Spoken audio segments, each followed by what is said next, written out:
हरि ओम।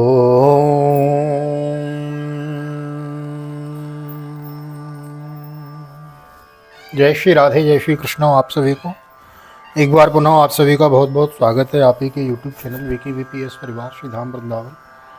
मैं राधेश्याम वशिष्ठ आप सभी का हृदय से बहुत बहुत स्वागत करता हूँ और ले चलता हूँ आज की पावन कथा प्रसंग में, जिसके अंतर्गत श्रीमद् भागवत के दशम स्कंद के पूर्वार्ध के अंतिम अध्याय अथ 49वां अध्याय यानी 49वें अध्याय में आज हम प्रवेश करेंगे। अक्रूर जी का हस्तिनापुर जाना, पांडवों को संदेश देना आदि कथा हम श्रवण करेंगे।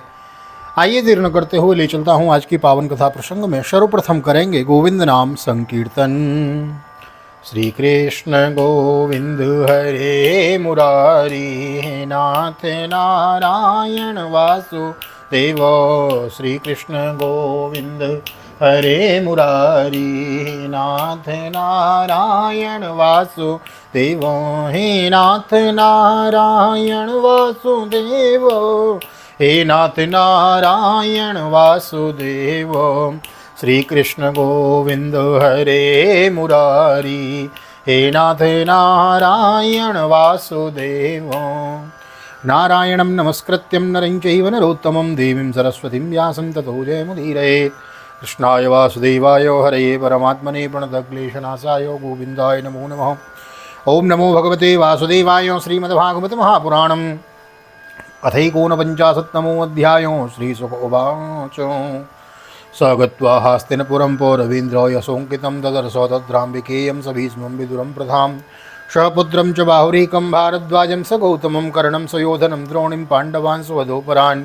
यदा वधुप्रसङ्गम्य बन्धुर्भिर्गान्दिनी श्रुतौ सम्पृष्टस्ते स्वद्वार्तां स्वयं चाप्रक्षदव्ययम्। श्री सुखदेव जी कहते हैं, परीक्षित, भगवान की आज्ञानुसार अक्रूर जी हस्तिनापुर गए। वहाँ की एक एक वस्तु पर पुरुवंशी नरपतियों की अमर कीर्ति की छाप लग रही है। वे वहाँ पहले धृतराष्ट्र, भीष्म, विदुर, कुंती, बाहुलिक और उनके पुत्र सोमदत्त, द्रोणाचार्य, कृपाचार्य, कर्ण, दुर्योधन, द्रोणपुत्र, अश्वत्थामा, युधिष्ठिर आदि पांचों पांडव तथा अन्य इष्टमित्रों से मिले हैं। जब गांधिनी नंदन अक्रूर जी सब इष्टमित्रों और संबंधियों से भली भांति मिल चुके, तब उनसे उन लोगों ने अपने अपने मथुरावासी स्वयं संबंधियों की कुशल क्षेम पूछी। उनका उत्तर देकर अक्रूर जी ने भी हस्तिनापुर वासियों के कुशल मंगल के संबंध में पूछताछ की है। उवासो कतिचिन्मासान राज्ञो वृद्धि विवित्सया दुष्प्रजस्याल्पसारस्य कलञ्चन्दा खलछन्दानुवर्तिनो तेजो जो बलं वीर्यं प्रश्नयादि च सद्गुणान् प्रजानुरागं पार्थे सोना सद्वेश्च कीर्षितम्।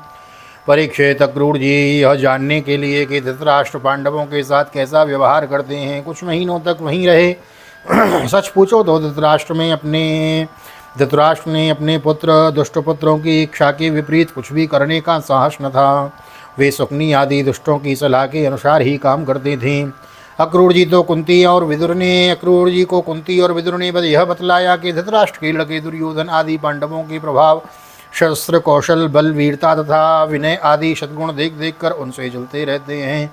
जब वे यह देखते हैं कि प्रजा पांडवों से विशेष प्रेम रखती हैं, तब तो वे और भी चिढ़ जाते हैं। कृतम चौधातराष्ट्रेयद गर्दानाद्यपेशलम आचक्यो सर्वमेवास्मि प्रता विदुर एव च प्रथा तो भ्रातरं प्राप्तम अक्रूरमुपसृत्यतम। उवाचो जन्म निलयं स्मरन्त्यो सुरुकुलेक्षणो अपि स्मरन्ति न सौम्यं पितरो भ्रातरश्च मे भगिन्यो भ्रातृपुत्राश्चो जामयो सख्य एव च।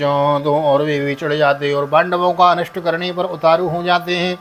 अब तक दुर्योधन आदि धृतराष्ट्र के पुत्रों ने पांडवों पर कई बार विषदान आदि बहुत से अत्याचार किए हैं और आगे भी बहुत कुछ करना चाहते हैं। जब अक्रूर जी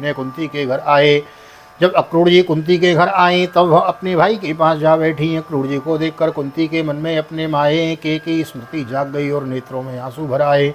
उन्होंने कहा, प्यारे भाई, क्या कभी मेरे माँ बाप, भाई बहन, भतीजे, कुल की स्त्रियाँ और सखी सहेलियाँ मेरी याद करती हैं? भ्रातृयो भगवान कृष्ण शरण्यो भक्तवत्सलो पैत्रस्व सेयां स्मरति रामश्याम्बुरोक्षणो शापत्नो मध्ये सूचन्तीं प्रकाणां हरिणीमिव सान्त्वयस्वति मां वाक्ये पितृहीना च बालकान्। कृष्ण कृष्ण महायोगिन विश्वात्मन विश्वभावना प्रपन्नां पाहि गोविंद दुर्भिषावशीदति।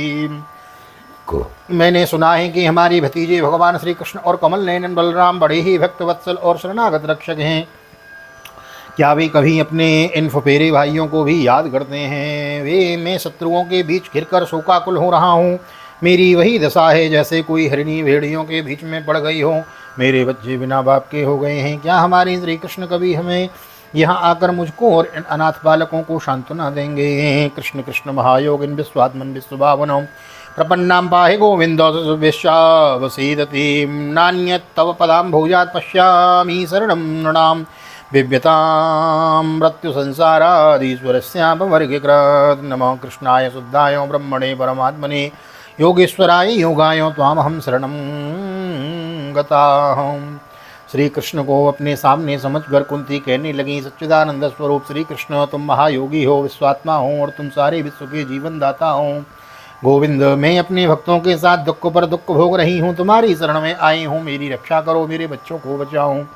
मेरे श्री कृष्ण यह संसार मृत्युमय है और तुम्हारे चरण मोक्ष देने वाले हैं। मैं देखती हूँ कि जो लोग इस संसार से डरे हुए हैं, उनके लिए तुम्हारे चरण कमलों के अतिरिक्त और कोई शरण और कोई सहारा नहीं है। श्री कृष्ण, तुम माया के लेस से रहित परम शुद्ध हो। तुम स्वयं पर ब्रह्म परमात्मा हो, समस्त साधनों, योगों और उपायों के स्वामी हो तथा स्वयं योग भी हो। श्री कृष्ण, मैं तुम्हारी शरण में आई हूँ, तुम मेरी रक्षा करो।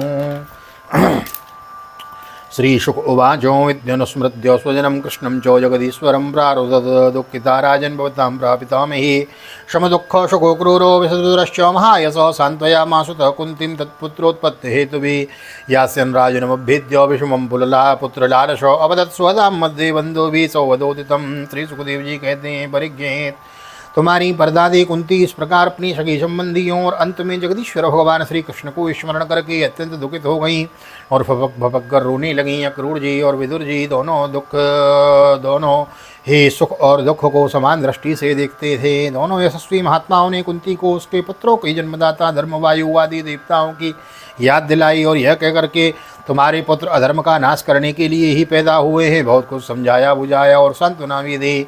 अक्रूर जी जब मथुरा जाने लगे तब राजा धृतराष्ट्र के पास आए। अब तक यह स्पष्ट हो गया था कि राजा अपने पुत्रों का पक्षपात करते हैं और भतीजे के साथ अपने पुत्रों का साबर्ताव नहीं करते। तब अक्रूर जी ने कौरवों की बड़ी सभा में श्री कृष्ण और बलराम जी आदि का हितैषिताशय भरा संदेश कह सुनाया। क्रूरो वाचो भो भो वै चित्रवीर्यं त्वं कुरूणां कीर्तिवर्धनं भ्रातृपर्ते पांडवा वधुनाशनमास्थितो धर्मेणो पालयन्नुर्वीं प्रजां शीलेन रंजयन् वर्तमानाशम स्वेषु श्रेय कीर्तिमुवाप्स्यसि। अक्रूर जी ने कहा, महाराज धृतराष्ट्र जी, आप कुरुवंशियों की उज्ज्वल कीर्ति को और भी बढ़ाइए। आपको यह काम विशेष रूप से इसलिए ही करना चाहिए कि अपने भाई पांडव के परलोक सिधार जाने पर अब आप राज सिंहासन के अधिकारी हुए हैं। आप धर्म से पृथ्वी का पालन कीजिए, अपने सद्व्यवहार से प्रजा को प्रसन्न रखिए और अपने स्वजनों के साथ समान बर्ताव कीजिए। ऐसा करने से ही आपको लोक में यश और परलोक में सद्गति प्राप्त होगी। अन्यथा त्वांचरण लोके करे तो याससी तमो तस्मात् समद्वे वर्तस्व पांडवे स्वात्मतेजसो स्वात्मजेषु च नेहो चान्त्यन्त संवासो करे चित् केनचित् सहो राजन स्वेनापि देहेन किं जायात्मजादिभिः। यदि आप इसके विपरीत आचरण करेंगे तो इस श्लोक में आपकी निंदा होगी और मरने के बाद आपको नरक में जाना पड़ेगा। इसलिए अपने पुत्रों और पांडवों के साथ समानता का बर्ताव कीजिए। आप जानते ही हैं कि इस संसार में कभी कहीं किसी के साथ सदा नहीं रह सकता। जिनसे जुड़े हुए हैं उनसे एक दिन बिछुड़ना ही पड़ेगा। राजन, यह बात अपने शरीर के लिए ही भी 16 आने सत्य है, फिर स्त्री पुत्र धन आदि को छोड़कर जाना पड़ेगा। इसके विषय में तो कहना ही क्या है। एक प्रसूयते जंतुरेक एव प्लीयते एको नो भुंक्ति संकृतम एक एव च दुष्कृतम अधर्मोपचितम विद्दम मरन्त्यन्नीलमेधसो संभोजनीया पदसेर्जलानी व जलोक स पुष्णाधीयान धर्मेण स्वबुद्ध्यातम पंडितम त्रिकृतार्थम प्रेणवंती प्राणारायों श्रुतादयों। जीव अकेला ही पैदा होता है, अकेला ही मरकर जाता है। अपनी करनी धरनी का पाप पुण्य का फल भी अकेला ही भुगतता है। जिन स्त्री पुत्रों को हम अपना समझते हैं वे ही हमारे तुम्हारे अपने ही हमारा भरण पोषण करना तुम्हारा धर्म है। इस प्रकार की बातें बनाकर मूर्ख प्राणी के अधर्म से इकट्ठे हुए धन को लूट लेते हैं। जैसे जल में रहने वाले जंतुओं के सर्वस्व जल को उन्हीं के संबंधी चाट जाते हैं। यह मूर्ख जीव जिन्हें अपना समझकर अधर्म करके भी पालता पोसता है, वे ही प्राण धन और पुत्र आदि इस जीव को असंतुष्ट छोड़कर ही चले जाते हैं। स्वयं किल विषमादायो तेस्त्यक्तो नार्थको विदो असिद्धार्थो विशन्त्यन्धं स्वधर्मो विमुखस्तमो तस्माल्लोको मिमं राजन् सुजना स्वप्न माया मनोरथम वीक्षा याम्यात्मनात्मानं समोशांतो भव प्रभो। जो अपने धर्म से विमुख हैं सच पूछिए तो वह अपना लौकिक स्वार्थ भी नहीं जानता। जिनके लिए यह धर्म अधर्म वह अधर्म करता है वे तो उसे छोड़ ही देंगे, उसे कभी संतोष का अनुभव न होगा और वह अपने पापों की गठरी सिर पर लाद कर स्वयं घोर नरक में जाएगा। इसलिए महाराज यह बात समझ लीजिए कि यह दुनिया 4 दिन की चांदनी है, सपने का खिलवाड़ है, जादू का तमाशा है या मनोराज्य मात्र है। आप अपने प्रयत्न से अपनी शक्ति से चित्त को रोकिए, ममतावश पक्षपात न कीजिए। आप समर्थ हैं, समत्व में स्थित हो जाइए, इस संसार की ओर से उपराम शांत हो जाइए। धृतराष्ट्रोवाचो यदा वदति कल्याणीं वाचम दानपते भवान तथा नयान द्रव्यामी मर्त्यम प्राप्यो यथामृतम। राजा धृतराष्ट्र ने कहा, दानपते अक्रूर जी, आप मेरे कल्याण की भले की बात कह रहे हैं। जैसे मरने वाले को अमृत मिल जाए तो वह उससे तृप्त नहीं हो सकता, वैसे ही मैं भी आपकी इन बातों से तृप्त नहीं हो रहा हूँ। तथापि शून्यता सौम्य और दीनस्ति यते चले पुत्रानुराग विषमे विद्युत्सौदामनीयत ईश्वरस्य विधिं को नु विदुनोत्यन्यथा पुमान् भूमिर्भारावतारायो योवतीर्णो यदोकुले। फिर भी हमारे ऐसे अक्रूर जी, मेरे चंचल चित्त में आपकी अप्रिय शिक्षा तनिक भी नहीं ठहर रही है, क्योंकि मेरा हृदय पुत्रों की ममता के कारण अत्यंत विषम हो गया है। जैसे स्फटिक पर्वत के शिखर पर एक बार बिजली कौंधती है, दूसरे ही क्षण अंतर्ध्यान हो जाती है, वही दशा आपके उपदेश की है अक्रूर जी।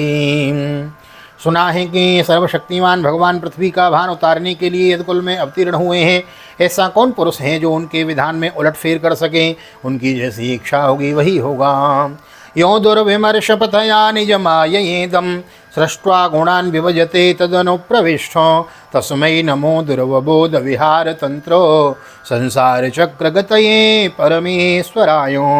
भगवान की माया का मार्ग अचिंत्य है, उसी माया के द्वारा इस संसार की सृष्टि करके वे इसमें प्रवेश करते हैं और कर्म तथा कर्म फलों का विभाजन कर देते हैं। इस संसार चक्र की बेरोक टोक चाल में उनकी अचिंत्य लीला शक्ति के अतिरिक्त और कोई कारण नहीं है। मैं उन्हीं परमेश्वर शक्तिशाली प्रभु को नमस्कार करता हूँ। श्री शुक उवाच इत्यभिप्रेत नृपतेरभिप्रायं स यादव सुहद्वीषमनुज्ञातो पुनर्यदो पुरीमगात। श्री सुखदेव जी कहते हैं, इस प्रकार अक्रूर जी महाराज धृतराष्ट्र का अभिप्राय जानकर और कुरुवंशी स्वजन संबंधियों से प्रेम पूर्वक अनुमति लेकर मथुरा लौट आए हैं। ससंस रामकृष्णाभ्याम धृतराष्ट्रो विचेष्टितम पांडवान प्रति कौरव्य यदर्थ प्रेषित स्वयं। परीक्षित उन्होंने वहाँ भगवान श्री कृष्ण और बलराम जी के सामने धृतराष्ट्र का वह सारा व्यवहार वर्ताव जो वे पांडवों के साथ करते थे कह सुनाया, क्योंकि उनको हस्तिनापुर भेजने का वास्तव में उद्देश्य भी यही था। श्रीमद्भागवते महापुराणे वैयाशिक्यामष्टादशसहस्रयां पारमहंस्यां संहितायां दशमस्कन्धे पूर्वार्धे एकोनपञ्चाशत्तमोत्सवः श्रीबालकृष्णचरणार्पणमस्तु। सप्तशमाप्तमिदं दशमस्कन्धः पूर्वार्धं श्रीबालकृष्णचरणार्पणमस्तु। राधाकृष्णगलचरणार्पणमस्तु। कृष्णाय वासुदेवाय हरये परमात्मने प्रणतक्लेशनाशाय गोविन्दाय नमो नमः। हरे कृष्ण कृष्ण कृष्ण हरे हरे, हरे राम राम राम हरे हरे।